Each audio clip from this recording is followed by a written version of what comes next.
This morning we are in our last chapter of the 3 that deals with spiritual gifts, and we've looked at chapter 12. Last week we looked at chapter 13. This week we're going to look at the first half to 60% of chapter 14. And since all of these go together, if you remember last week we finished up with love, and I kind of gave a not quite so light and fluffy definition summary that love is really relentless. You know, when he's saying it bears all things, hopes all things, believes all things, it's not just the Pollyanna, naive gullibility of love. Love is something that says, I'm going to continue, I'm going to persevere, I'm going to deal with things, I'm just going to keep going type of an understanding. And that's when I have questions in what I'm hoping for, I'm going to keep on going. When I have questions about how, what I believe God can or can't do, I'm going to keep on going. I'm just going to keep going. And it's not I, me, but the virtue of love. Remember, it was a personification, if you will, a eulogy to love. But how it's applied then in the context of spiritual gifts, Paul says this is the realm that you have to operate in. It's not just what you know. It's not just the gift. It's the gift operated in love. And something we're going to come to, and I'm just going to reiterate right up front here in chapter 14, it's going to require us to always remember that Paul talked about the gifts were given for edification. And he talked about, if I give my body to be burned and I give up everything and I don't have love, it profits me nothing. It doesn't have any meaning. So even if you have gifts that God has given and they're not used properly, in the proper manner for the proper objective, which is what Paul is correcting the Corinthians about, not that they don't have them, not that they're not using them, they're not doing it properly with the proper context of love. And so as we walk into chapter 14, I label this lesson Order in the Assembly, but the more order stuff actually is next lesson, but he's really going to sort of lay down the criteria and the foundation, and what does it mean for edification? What does it mean to be edified? Because if you're supposed to make it for edification, what criterion would you have for what it would be edifying or not? Then there's criteria for intelligibility. What if I'm trying to communicate something, what does intelligibility look like? And then the application in public worship, he starts bringing that in there. And then he talks about the preference for prophecy. Now, one thing I want to make sure you understand is as we're going through this, Paul is now narrowed down in this particular section. He's going to use 2 gifts which are speech-oriented. And he's sort of already laid out, the value of prophecy and the, not that it's a not proper gift, but a less value, if you will, and he's going to continue this, of tongues. Now, that is in the context of public worship, right? And we're going to see why he says, here's what the criteria for edification looks like. Here's what the criteria for intelligibility looks like. Now here, knowing those 2 things, how are you going to then apply it in worship? And so even though he's only using these 2 gifts, he's not trying to just say, okay, there's these gifts and we've got to do it this way. He's trying to say, here are 2 representative things. They're both communicating, but let's use this as our referent of how we need to think about all our gifts, right? And whether it's serving or whatever, teaching, however we use our gifts, I want you to see they need to be something that provides profit, edification, and in here he's talking about intelligibility as we use them, and whether that's in public or private or wherever it happens to be. In this case, he again is dealing with the Corinthians' problems in their worship, in their service, in their public gatherings, just like he did with the Lord's Supper and things like that. So that's that's the context of what we're going to be looking at. So let's go ahead and dive in here. I'm going to read, this is chapter 14, verses 1 through 5. Pursue love and earnestly desire the spiritual gifts, especially that you may prophesy. Or especially, but you may prophesy. Excuse me. For the one who speaks in tongues speaks not to men, but to God. For no one understands him, but he utters mysteries in the Spirit. On the other hand, the one who prophesies speaks to people for their upbuilding and encouragement and consolation. The one who speaks in a tongue builds up himself, but the one who prophesies builds up the church. Now I want you all to speak in tongues, but even more so to prophesy. The one who prophesies is greater than the one who speaks in tongues, unless somebody interprets, so that the church may be built up. Now we're going to talk about, there's things you can go left and right on here, but remember, we're following Paul's argument. We're following Paul's logic and reasoning here. We're not trying to pull out verses out of their context. We're going to see what he's going to do with this. So as he begins this, if you remember last week, I said that technically the first phrase of verse 1 of chapter 14 is kind of like the conclusion of chapter 13 and sort of the introduction to chapter 14. He says, pursue love. Now, if he's been talking about all the excellence, the more excellent way of love, and then at the end, he then says, pursue love. But now he ties it, and this reason this is going to work as a transition, pursue love, and. Now, you can translate this, but, also, as an adversative. But I think, and this is the ESV translation here, I think it's more accurately, pursue love and the spiritual gifts. He's not trying to say, love is all that matters, who cares about anything else. He's saying, yes, you need to pursue love, you need to live love. Because remember, love was an action of things you did and didn't do in love. And so he says, pursue that. So in other words, there's effort on our part, there's God's empowering, there's God's blessing, but you need to be thinking in that realm, so pursue it. And these spiritual gifts. Now, I didn't go into a long discourse, and I'm not going to here again, but Paul changes words when he uses spiritual gifts.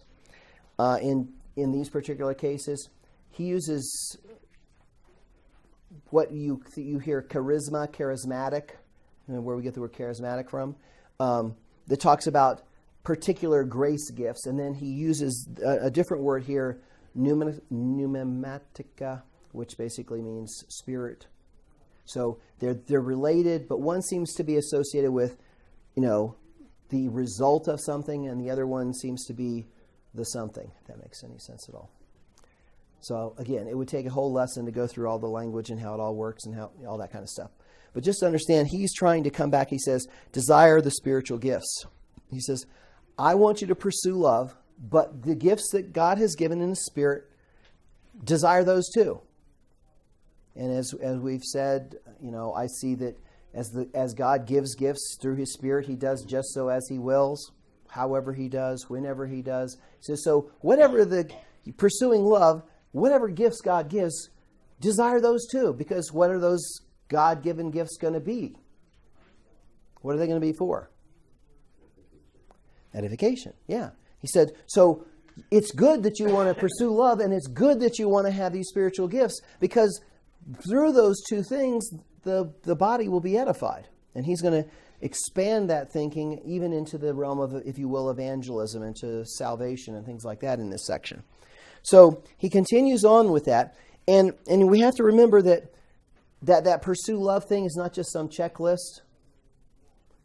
Check, check, check, check. That's not what he's trying to get. He says, what's your heart? What's your soul? What does it look like?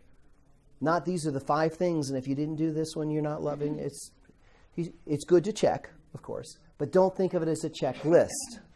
Because too many of us get, because we're Americans, we want to, okay, give me the 5 things I've got to do. Okay, got yep, okay, I've done them. You're like, I think you missed the point. That wasn't the point. Kids will do that, right? But you said to make my bed. It is, yes, but it looks like somebody's still sleeping in it. But I made it. Yeah, okay. Think you missed the point of what making your bed means, right? The sheets on and the covers and the blanket and the pillows on top. It's not on the floor. So see, I made my bed. He says, don't think that way. Think in love. Think in desiring these gifts. But he says, especially that you may prophesy. And you're like, he already said not all are prophets, right? Not everybody has the gifts. So why does he say, but especially prophesy? Well, he's going to explain why prophecy is something that's really valuable in edification. That's going to, again, follow this logic he has. And so he says, for the one who speaks in tongues speaks not to men, but to God. So he's comparing now prophecy, that he especially wants you to have, because he says, now if you're speaking in tongues, you have to realize that what you are doing is speaking to God, not men. All right, so we've already started to see that this is a personal thing from a person to God. And he says, so first off, its edification value is not for anybody else, because he goes on and says, for no one understands him, but he utters mysteries in the Spirit. In other words, you won't get it because you don't understand it. So again, we're talking tongues here without interpretation, because we always have to keep that caveat in mind. If there was interpretation, there would be some edification. So that's the reason he starts off with, prophecy is valuable because you can understand it. On the other hand, the one who prophesies speaks to people for their upbuilding, encouragement, and consolation. In other words, he says, there's profit in prophecy because it's understandable. So again, he's starting to set up the argument of communication that is profitable, which is why he's going to give us the criteria of what intelligibility is like, and communication, which, I'm not saying it's wrong, but in the building up of the body, in the context of the service, of the context of worship, it's not as profitable, which are tongues, because nobody will understand what you're saying.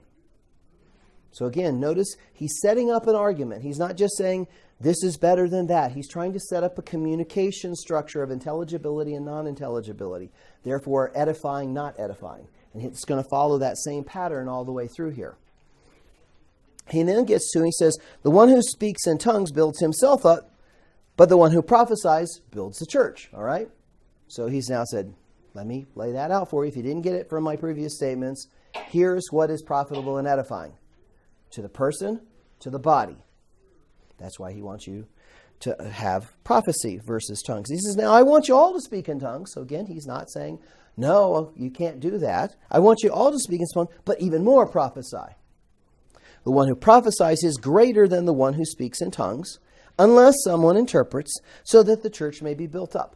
So this is that whole logical criteria of what is edifying or not. Now, when it says that the one who prophesies is greater than the one who speaks in tongues unless there's edification, is Paul trying to make a distinction of, well, this gift's better than that gift and you're better than that person, it's a greater person? Is that what he's trying to say? What do you think?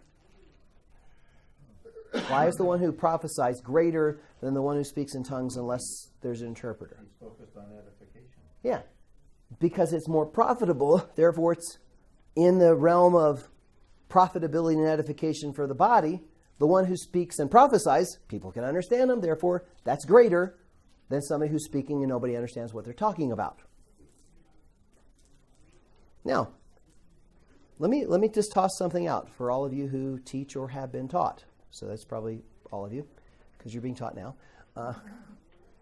What happens to somebody who is teaching? So we'll just take this as a secondary application. What happens if you're teaching somebody, or sharing with somebody, or giving a word of wisdom, or whatever you want to use, and they don't understand what you're talking about? What profit and edification is there? Now, can you be 100% correct? Can you be totally accurate? Yeah. But is that gift of teaching being profitable at that point?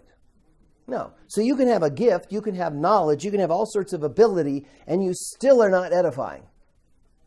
That's where when you're instructing or teaching or sharing with somebody, you got to know where they are. Just like John is dealing with the folks he's dealing with. They're from a different culture. They have a different background. They have a different thinking. So he's having to start and talk in ways that for somebody who grew up in the church, he wouldn't have to do that. Conversely, if you are talking super, super simple to a group of, I'll use seminary students because we always like to think seminary students know stuff. Or they do anyway. Sorry. That if you're talking, look, here's Jonah and the whale. Look at the picture. Let's color it in. Is that particularly profitable or edifying to those people? No. Okay? So you can know all the stuff and do the stuff and teach the stuff, and it's still not profitable and edifying. So whenever this is what I'm trying to get to is application, regardless of what we have, what our giftedness is, we can even misuse it, even if we're trying to do it right, in the realm of love, because that's the criteria of edification. Does it edify? Does it really build anybody up? Does it communicate truth? Does it help? And again, it's tough, like, in a service. Yeah, we could preach at, PhD level. And we could preach at kindergarten level. But we have 500 people out there and saying, what level is the appropriate level for most people? Some it's going to be simple. Some of it's going to be like, wow, I've never heard that before. Some of it's going to be perfect, right on. That's tough. How do you make it profitable and edifying for most of the people? And so when we think about this edification that he's using dealing with prophecy and tongues, he's really giving us a set of principles, even though he's just narrowing in on two different things. And so let's look at what he's now going to say. Okay, within this realm of speaking things, let me help you understand what the criteria of intelligibility would look like. Corinthians. He says, now, brothers, if I come and I speak to you in tongues, how will I benefit you unless I bring you some revelation or knowledge or prophecy or teaching? If even a lifeless instrument, such as a flute or a harp, do not give us a distinct note, how will anybody know what is played? And if the bugle gives an indistinct sound, who will be ready for battle? So with yourselves, if with your tongue you utter speech that is not intelligible, how will anybody know what to say? For you will be speaking to the air. There are doubtless many different languages in the world, and none of them without meaning. But if I do not know the meaning of the language, I will be a foreigner to the speaker, and the speaker as a foreigner to me. So with yourselves, since you are eager for the manifestations of the Spirit, strive to excel in building up the church. Again, he's repeating stuff. If you notice, Paul's doing a lot of repetition here. And we'll find if we ever go to 2 Corinthians, they still didn't get it. It's like, come on, guys, you need to get this. But look at, by the way, that now brothers or now brothers and sisters, depending on your translation, is a marker in this chapter of transition of thought. So he sort of set up his criteria. Now he's going to say, okay, let me explain you intelligibility. Sorry. Nah, I'm good. It's just have to cough. My poor wife, though, not so good. But he's basically saying, I want you to now let's reason together. And he's calling them brothers. He's not trying to go, pound, pound, pound. He said, look, brothers, now, you understand why I'm saying this. Now let me give you some ways you can evaluate it. And he says, and I'm going to give you examples. If I came to you speaking in tongues, okay, and this could be speaking in tongues, or speaking in a language you don't know, because I'm going to get here in a second. It says, how will it benefit you unless I bring a revelation, a knowledge, prophecy, or teaching? Now, some people will take that and say, well, see, tongues is revelation, prophecy, or teaching. Okay? Unless I bring that. But in the context of this flow, is he really trying to say the tongue that you don't understand is of no profit unless I bring you a revelation? Because you don't understand it. In other words, he's saying, unless I bring you something that's understandable in whatever I'm saying, it doesn't do you any good. And what would be understandable? Well, if I brought you revelation or knowledge or prophecy or teaching, that would be understandable because that's in speech that you can't understand. The weight of evidence, though some people would say, well, that's what this is, speaking in tongues, it's all these things. The weight of evidence would say, Paul's already just told us that when you speak in tongues, you're speaking to God. All right, so how many of you believe that you have to give a revelation, knowledge, prophecy, or teaching to God? What are you going to be doing instead that he's going to talk about later? Praise, thanksgiving, prayer. And therefore, if that was interpreted, that would be profitable to you. You're not going to be giving God God, I've got this revelation. Here, let me speak in tongues to you. So again, he's trying to come back to the idea of speaking in a tongue without the interpreter is not intelligible. And it's not going to profit. If I came to you and I did this, what good is it to you? And it isn't, unless I bring you something that you can't understand. Right? So he's not trying to make those two things go together. Now, some people may debate that, but I think the logic of what his argument here is, I think, pretty sound. And I think the weight of evidence says you're not revealing to God. Okay? Because if God gave it to you in the first place from the Spirit, you're now revealing back to God what, that, hi, God, here's your word. Let me teach it back to you from the Spirit that you gave me from the logic doesn't fit. So he goes on, he says, even if a lifeless instrument, he says, you don't even have to think about me coming to tell you something. You know an instrument that doesn't even have the Spirit, lifeless instrument, doesn't sound right. What edification and profit's going to come with that? The answer is none. Yeah? You can always tell you're playing along in the piano. You're like, oh my goodness, it's out of tune. And it ruins the beautiful song because it is out of tune. And if you're in war, and especially in this time, it's not like you've got the wireless spread frequency hopping walkie-talkie in your ear kind of thing going on. Okay, they're right over here behind the... It's like 3 trumpet blasts. Okay, that means you need to do this. In the Civil War, bugle calls and drum chords, and that means retreat. This means go left. This means go right. And which company was it? They got all confused because they had their own unique company calls and stuff like that. If you don't hear it properly, you don't know what to do. You wouldn't know where to rally. You don't know what's going on. So in other words, clarity and communication, even at the lifeless point, is important. In music, in war, in whatever.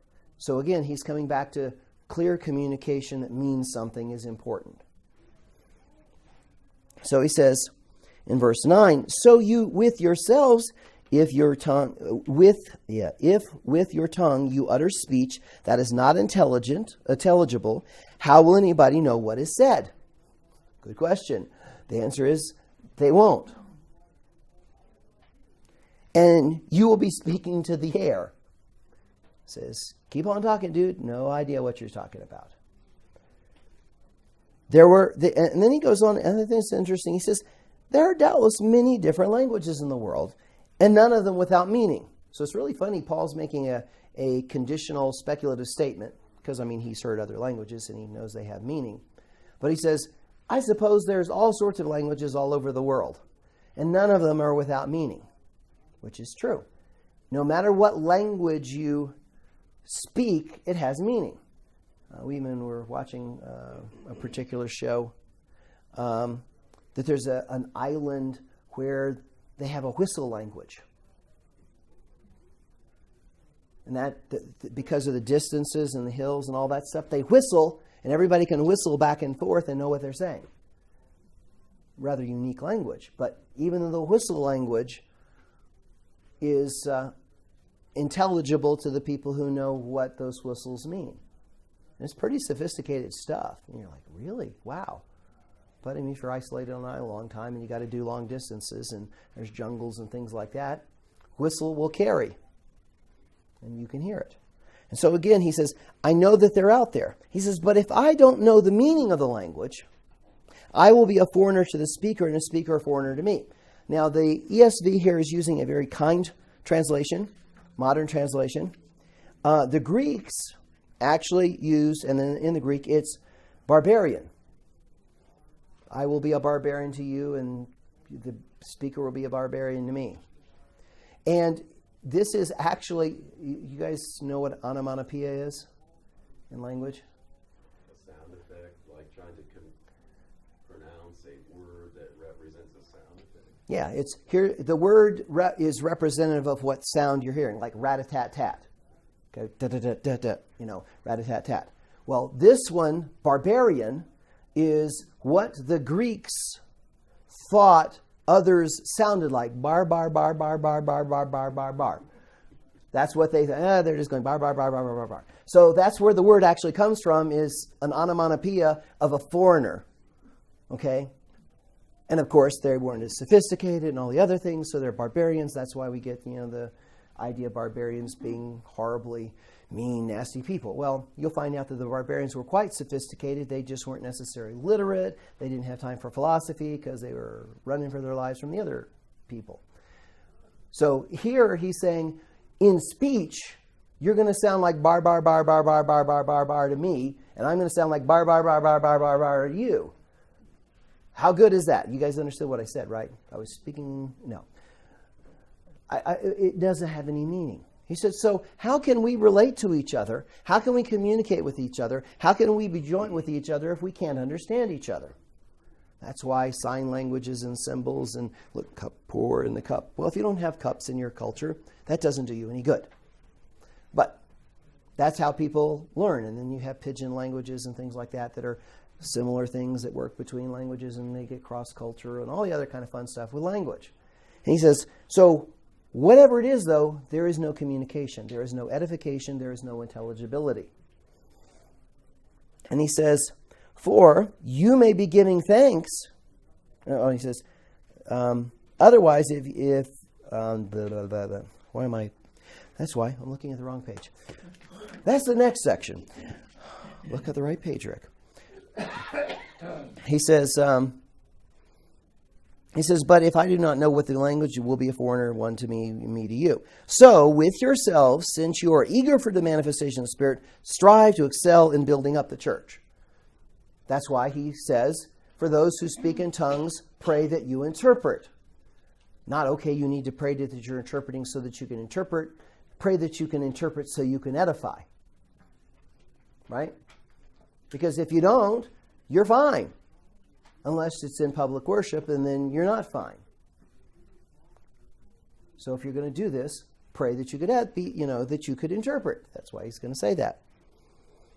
So Rick, whenever Paul is talking about speaking in tongues, and people were speaking in tongues, was it a known language or was it gibberish? Some people think it's a known language. I personally believe the way he's described this and the way he's used this, if the speaker doesn't know what it means and nobody else knows what it means, because it's not gibberish. It has meaning, but only to God and the Spirit. Even the speaker doesn't know what it means. So from anybody else's around in perspective, it would sound like gibberish, but it would have meaning because Paul does say it's edifying. There is something between God and that individual. So everybody in the church is speaking the same Greek language. It's not that they have foreigners coming in from other places that are speaking other languages. Well, they may have other people coming in, and this is why I believe that it's talking about a language that's unknown, because you can learn another language. In other words, he said, go join Wycliffe Bible Translators and learn how to translate. This is why there may be foreigners, and I'm not saying that God can't do that, but I think in this context, he's talking about a language that's unique between God and the individual. It does not mean that he couldn't miraculously say you're in the Amazon and you could speak that language. I don't think that's the intent of it in this context. Because again, most of the people there would have known the language that was being spoken. So when you're speaking in a language that nobody understands and you don't even understand it, what profit is there? Because, you could bring a guy in from Arabia and he could speak whatever Arabic version was at that time, and they would understand you. So that's why you have to pray to interpret. And this whole idea here is the church is not edified by you saying stuff that they don't understand. That's why interpretation is so important. Now, again, not saying that God can't give a language gift to somebody for some reason, but I don't think that's this context. Okay. Does that make sense? Yeah, it does. I just never understood if the intention here of a tongue could be totally equated with a known language, but you're saying it really isn't. It's unlikely in the context, because otherwise Paul would say, go find interpreters. If you're going to speak in the language, go find an interpreter for that language, versus pray that you might interpret.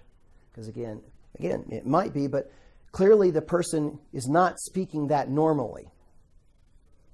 So why would you then say, well, I know 2 languages, so I'm now going to speak in another one that nobody understands. Why don't you just speak in the language that everybody would understand?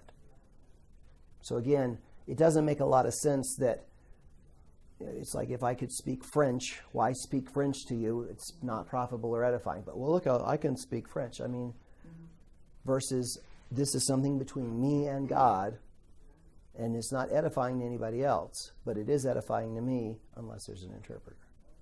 Yeah, just curious, in your example about speaking French to people, I mean, I don't know, I kind of can see that as someone, in a sense, that showing people, hey, look at my gift of tongue, I can speak French, but then Paul could be saying, well, no one here understands French, so why bother doing that? You're only speaking to God in a sense because only God can understand French when everyone else in that crowd doesn't, and you're not edifying them. But well, again, this would then also imply that Paul, because he says, I speak in tongues more than any of you. That means Paul is the master of more languages than anybody. So again, it's possible.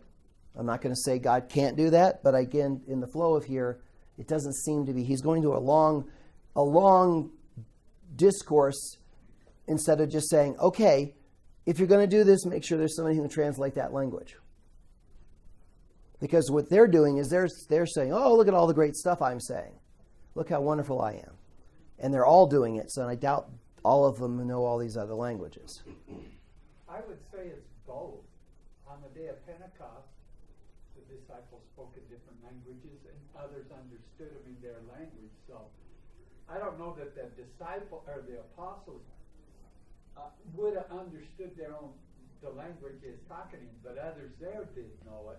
It is possible, and it is possible for being both. I don't think in this context that's what it is. Well, yeah.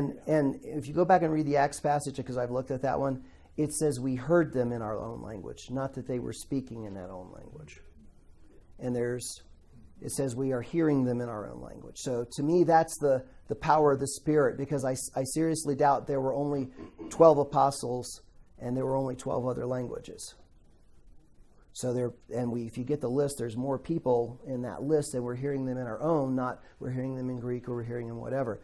So again, I'm not saying that God could not do that. I'm just saying, again, in this context, I think the weight of evidence would say this is something unique. Again, and you know what? If God wants you to be able to speak French to people who don't know speak French, well, then make sure there's an interpreter. And if that makes sense to you, but remember, if you know French and you're speaking French, you already know what you're saying. And here he says, you don't know what you're saying unless you can interpret. So again, it's not a war over whether God can do these things or not. It's just, again, weight of evidence, I think, is better answer here. But let's go on to the application, because he says the whole thing you're trying to do here is edification of the congregation. So in verse 13 through 19, he's now going to apply this. Therefore, one who speaks in a tongue should pray that they may interpret, right? If you want to edify, make sure if you speak in a tongue, you can interpret it. Cool. For if I pray in a tongue, my spirit prays, but my mind is unfruitful. So again, he's now pointing out that you don't know this language. Your spirit's praying, but your mind is unfruitful. Now, we're going to talk about mind and spirit here in a second, because that's a whole other mind, body, spirit, soul, all that kind of stuff. But in this context, I think Paul narrows down the range of what he's trying to say. He says, what am I doing? I will pray with my spirit, and I will pray with my mind also. I will sing praise with my spirit, but I will sing praise with my mind also. Otherwise, if you give thanks with your spirit, how can anyone in the position of an outsider say amen to the thanksgiving when he does not know what you are saying? For you may be giving thanks well enough, but the other person is not being built up. I thank God that I speak in tongues more than all of you. Nevertheless, in the church, I would rather speak 5 words with my mind in order to instruct others than 10,000 words in a tongue. Now, as we look at this, he says, all right, if you do speak in tongues, which is no problem, pray you can interpret so it can be edifying. A perfectly logical prayer. Or pray that there's other people there that can interpret for you. He says, because if I pray in the tongue, my spirit prays, but my mind is unfruitful. Now think about this. The way he's setting up spirit and mind here. Remember he talked about that the way that how can you have the spirit and the knowledge and the mind of Christ and all that? He says because the Spirit gives it and the Spirit plumbs the depths of God, because he says only the person knows themselves in their spirit, right? Nobody else really does. So he's basically coming back to, he says there's something inner and deep about this that I would pray in, but it's not something intelligible to you unless it comes from my mind. So he's setting up the internal and the external communication. I mean, are there sometimes that there are things in your life and you go, I can't even express what that means, but there's just something internal, there's something visceral about it, there's something in my spirit just screams about this or rejoices in that, but I can't even explain it to you? So he's kind of equating that kind of a sense of, when I pray with my spirit, I also want to pray with my mind, though. Why would I want to pray with my mind? So it's profitable and edifying to you. If I sing praise in my spirit, I want to sing with my mind too. Some of us are better off singing with our spirit and not with our mind. No. Because we are not gifted with vocal cords. No. Right now I can't sing at all. But again, he's really saying there's something deep inside that's there. And, you know, somebody asked one time about, well, is this about, you know, how the Spirit's intervening in prayers with moanings too deep to comprehend? Possible. He could be talking about something like that. I'm praying in my spirit, and how is it? It's between me and God, and the Spirit's intervening, and it's in sounds or whatever that I can't even understand. Possible. Not saying that that's what it is, but possible. But here he is just trying to say, internally, I can pray and sing to my spirit, but I also want to do it with my mind. So you can do both. He doesn't say you have to do both at the same time, but I want to do this. And why does he want to do this? He says, otherwise, if I give thanks, or if you give thanks in your spirit, can anyone in a position of an outsider say amen to your thanksgiving when he doesn't know what you're saying? An outsider, some people say, well, that's just unbelievers. And others say, well, outsider means those who are not gifted to understand what you're saying. And my answer is yes. Because he's going to come back to outsiders, the unbelievers. And how can we worship together when nobody knows what you're talking about? So again, what is corporate worship for? Us corporately to share in the praise, in the song, in the word, in the prayer. That's what it's for. He says, so how can anybody who doesn't have this or know what you're saying say amen to your blessing or your thanks? And he says, you may be doing this amazingly, wonderfully, but it's of no value to anybody else. So again, he doesn't deny what you're saying has profit. It just doesn't have profit in this context. So he said, I would rather, and he says, and what's interesting, he says, I thank God I speak in tongues more than all of you. So he's not dissing tongues. He's saying, I'm thankful that God has given me this ability to pray, sing praises, etc. in tongues more than any of you. So if you guys want to play this spiritual hottie game, I got you beat. Isn't it funny how Paul's had to do that? I'm a Hebrew of Hebrews and tribe of Benjamin and born into a Pharisee of Pharisees and all that other stuff. And if anybody could boast, I can, but I'm not going to boast in that. Here he says, you guys are boasting about your tongues. You're so proud of all this stuff. I speak more than any of you. And let me explain to you again how I'm going to look at this. I'd rather have 5 words, and that is a numeric reference in Greek for a few. And he says, I'd rather speak 5 words or a few words with my mind to instruct others. In other words, something that's profitable. Repent. Turn to Jesus. Okay, that's profitable. Then 10,000 words, which means 10,000 is the Greek word myriad, and that is the largest number in the Greek number system. And that's why when you see in Revelations myriads of myriads, 10,000s of 10,000s of angels, and, you know, he basically says, look, all those words, as much as large a number as you can come up with, I'd rather not say that compared to the few words, the 5 words that you can understand. So again, I'm not saying speaking those 10,000 words have no profit, but I'm telling you those 10,000 words don't have any meaning if nobody understands them. I want to make sure you understand. I want to make sure you communicate, both as a believer, and we're going to see how he's going to apply this to an unbeliever, because we're going to see in a second, he's going to basically said, if all of you guys are talking this way and nobody is interpreting anything and you're all doing it at the same time, any unbeliever is going to walk in there and say, you are crazy. You are absolutely mad. Is that profitable to the unbeliever? No. So that's where he's going to go with this. Does this make sense with the criterion of edification, the criteria of intelligibility, and how then that would apply in worship? Public worship. Question? One question.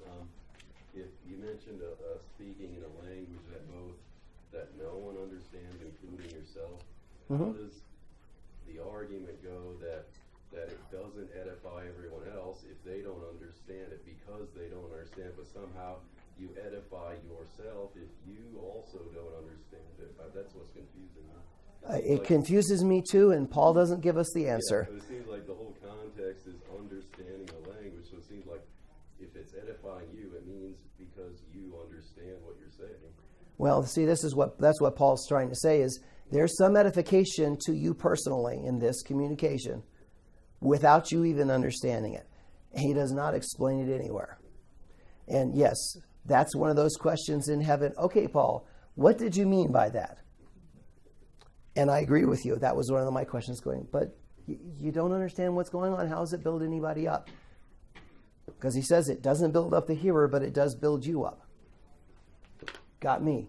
Because I haven't found any place that says how something you don't understand builds you up. But maybe, and I will be purely speculative theology here, maybe there are people, and they're not me, that, because I am not this kind of a person, there are people that are, because of the emotive experience of that, lifts their spirits, encourages them, that praise, even if they don't know what it is, they know I'm praising God, and there's something about that that's edifying to them. To me, without knowing what it means, it has no edification. Emotion and things like that are not profitable and edifying to me. They're exhausting. But there are people, I think, and again, I'm doing total speculation, but I know people who are very emotional people, that kind of a thing is just, charges their batteries even if they don't know what's going on. So again, I'm just going on watching, but I have no theology or proof or text behind it. So again, that would be my speculative guess of how it might be profitable and build up others. And clearly Paul has passion and Paul has knowledge, so he's maybe one of those better balanced guys. Okay. Do you think there could be some tongues that are not from the Spirit and are counterfeit? There will be counterfeit miracles. We've talked about that earlier, that there are times in the end that we're going to see things that are from Satan, that it even says if you could fool the elect, they would be that effective. And it could be tongues, it could be miracles, it could be power, it could be anything. And so again, false. I mean, look at Moses. Didn't they copy most of his early things? He said, so yeah, it looks the same, but it isn't. Ultimately, he kind of went past them because only God could do it. So yes, I'm sure there are those types of things. And this is where the charlatanism is, and that's why Paul's going to come back and say, be quiet in the congregation, because it's not edifying unless somebody can interpret it. And, of course, that can still be abused. All right, I'm going to go for it, and I might confuse you. But now we're going to go verses 20 through 25, and this is a preference for prophecy. And if you notice, I have a lot of notes on here, and this is the simplified version because my mind was going, okay, how do I explain this that makes sense and isn't confusing? So I've distilled this down so that I can understand it. That does not mean you can understand it, but I'm going to give you my best shot. That means I've looked at this long enough that I think I understand it. That doesn't mean I really do. But I think this is a good explanation that's graspable. because some of these passages are just utterly confusing. And so there's a path through them, I think, that is not confusing. So you tell me after the end of the lesson whether I'm just confusing myself. Brothers, go again, another break. Brothers, do not be children in your thinking, but be infants in evil, but in your thinking be mature. In the law it is written, people by strange tongues and by the lips of foreigners I will speak to this people, and even if they do not listen to me, even then they will not listen to me, says the Lord. Thus, tongues are a sign not for believers but unbelievers, while prophecy is a sign not for unbelievers but for believers. If therefore the whole church comes together and all speak in tongues, and outsiders or unbelievers enter, will they not say that you are out of your minds? But if all prophesy and the unbeliever or outsider enters, he is convicted by all, and he is called to account by all. The secrets of his heart are disclosed, and so, falling on his face, he will worship God and declare that God really is among you. All right, does anybody see the logical disconnect there? It's a sign for this, but it's profitable for that, and they're just like 180 out. And how in the world does God use speaking in people from strange lips, and it fits in with tongues, and why are infants in here again? I mean, there's just so much going on. And you just look at it, it's like, did somebody just, slam together a bunch of stuff for Paul here and here? Let me finish up this chapter for you. I think there is an explanation. And I'm going to walk through it and see if it makes sense to you. First off, Paul starts off again, brothers, do not be children in your thinking, but be infants in evil. But in your thinking, be mature. So he says, I don't want you to be children when you're thinking about stuff. I want you to be mature in how you're going to assess these things. But in evil, I want you to be infants. I do want you to be infants in evil. In other words, I don't want you to be, I got evil down good, and here's how I think, and I really can be evil. It doesn't mean be naive either, because if you don't know what evil looks like, how do you recognize it? That's called being naive. But he says, in your thinking, I want you to be mature. And in your practice, I want you to not be in practicing evil. I want you to be like a babe there. He says, so I don't want you to be like children. And children are typically self-oriented, right? They are typically looking at the flashy things, the shiny ball. Woo, how do you distract a small kid? Here, throw something shiny. Whoa, I'm going to go up for that. Don't be doing that. Don't be thinking that it's all about me. And typically, babies and young people and those who are not mature look for things that look good, but they don't have substance to them. So I want you to be mature. I want you to not be drawn away to all these things. I don't want you to be evil. I want you to be mature in your thought. I want you to have this way of thinking. And so he's going to talk about how you need to be mature in your thinking when we deal with these gifts. I want you to understand not to be children. He's going to use this. This is kind of really interesting. He's setting up the next quote by using the aspect of children here. This is just a hint. Because when he then says, in the law it's written, okay, he's actually quoting, or more rightly paraphrasing, out of Isaiah 28. Right? For all of you who have been through, when I taught through Isaiah, I was really happy that I've taught through Isaiah because it keeps being brought up here. So, oh good, I've already studied this. How in the world is going, what he says, by people of strange tongues and the lips of foreigners, I will speak to this people. Even then they will not listen to me, says the Lord. Now, if you go back to the context that Paul's pulling from, and by the way, Paul makes 9 changes from the original to this, so it's more of a applied paraphrase. He's using this example to apply to the Corinthians. Therefore, he makes those modifications intentionally. He's not just making a quote and say, see the quote here, I'm now going to apply it there. He says, see the intent behind this, now let me apply it to you. So when he looks at this, he says, by people of strange tongues and lips of foreigners, I will speak to this people. Even then, they won't listen to me, says the Lord. If you go back into Isaiah 28, this is the context that the leaders of Israel have ignored the clear message of Scripture and the prophet Isaiah, giving them a clear, simple message. And in this, they chide him basically said, you are instructing us like we're children.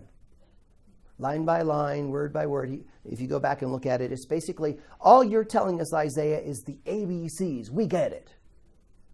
So if you notice why he's saying, don't be children in your thinking, but be mature, and yet Isaiah brought the basics and they didn't get it. They weren't mature in their thinking.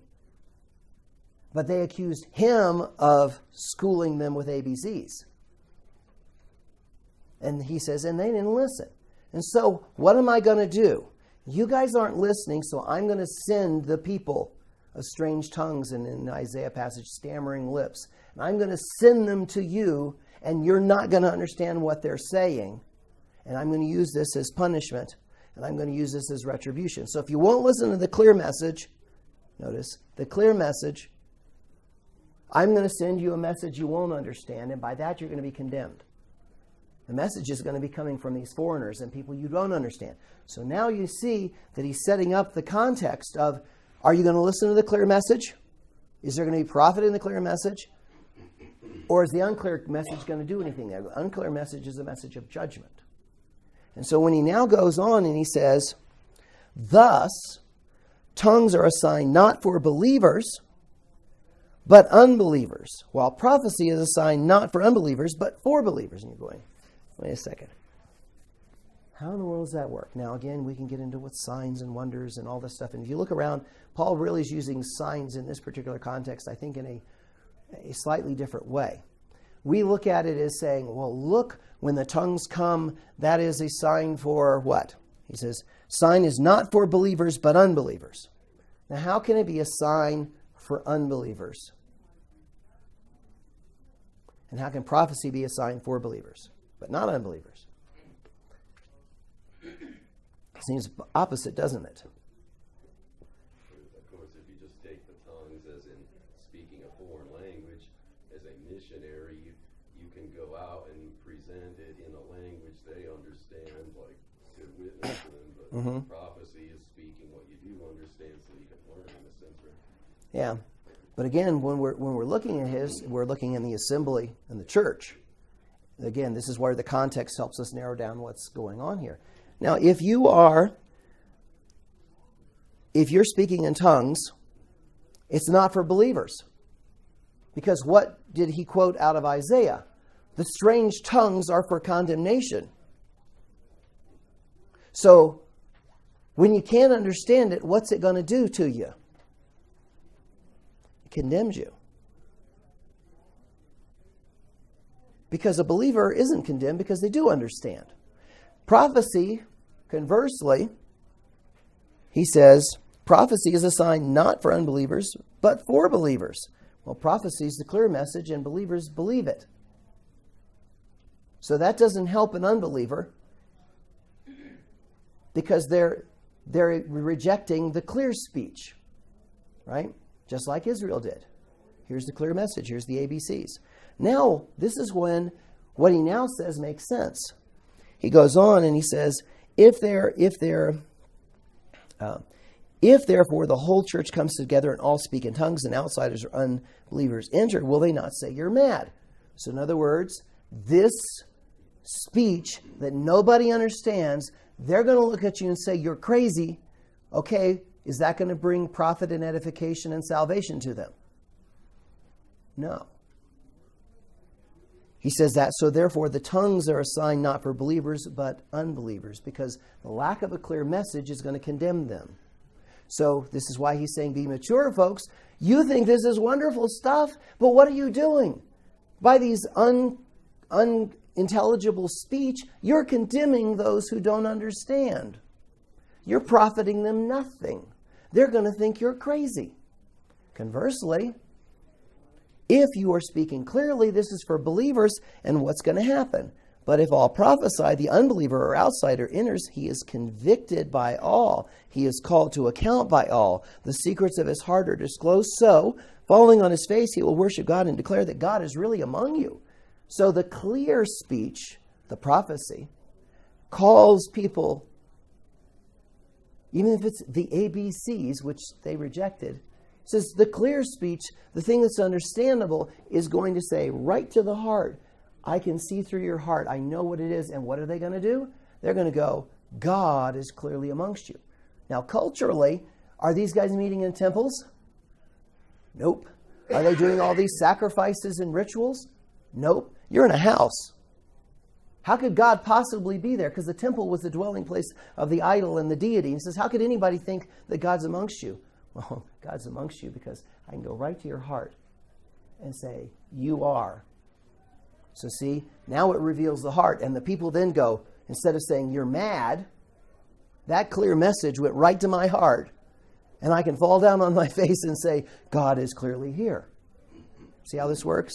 So the sign of tongues is condemning because it's ununderstandable. Therefore, that's God. He's using that Isaiah passage saying that's judgment. And if you, Corinthians, continue this way in unintelligibleness, they're going to think you're mad, and what you're doing is condemning these people because there's nothing intelligible about what's going on here. Conversely, if you, Corinthians, are prophesying, and again, he's using these two. It's not saying there's other things. So, but if you're prophesying, it's clear speech. It's the ABCs. It's the fundamentals. God's going to use that and not condemn them. That's why the prophecy is for believers and the tongues are for unbelievers. Now, I don't know if that makes any sense at all. I could be completely wrong on that, but it seems the way he's been using these things, the logic that he's following, the passage from Isaiah that sets it up, clear stuff should be for believers. And when you reject it, God's going to deal with it from an unintelligible thing. You're not even going to get this, but I'm going to use it as retribution. So when you are speaking unintelligibly and they think you're mad, you're condemning them. Stop it. The gospel is at stake. Evangelism is at stake. The truth is at stake. Be clear, be edifying so that they will know God is with you. See how that all kind of flows together? If you just look at it, well, what kind of sign is it? Well, the Isaiah passage tells you what kind of sign it is. Clear, simple is for those who should believe, even though they didn't. And the unintelligible is condemning. So that's how he's using that setup. Okay. So I do have in your notes about how unbelievers, just if you were wondering how they believed what was going on later on during Origen's time, it says, having brandished these threats, they then go on to add incomprehensible, incoherent, and utterly obscure utterances, the meaning of which no intelligent person could discover, for they are meaningless and nonsensical, and give a chance for any fool or sorcerer to take the words in whatever way, sense he likes. So again, these people are going, no intelligent person would understand anything these guys are talking about, which again sort of implies that this is not a language that somebody would know. He says, so you can make up whatever you want out of it. That's how nonsensical it is. And this is somebody who was an unbeliever who would come into people who were still practicing these things, and he would say, you guys are mad. It's meaningless. It has no value. And that's the rejection. There's the condemnation. Okay, we will pick up next time, and Paul is going to take this down even more detail and more specifics as to how then these would then apply in practice in a service. So again, he's giving you the general principles. Now he's giving the preferences. Now he's giving you the meaning of it, what maturity looks like, versus childishness, the impact on others. Then he's going to bring it into the service itself.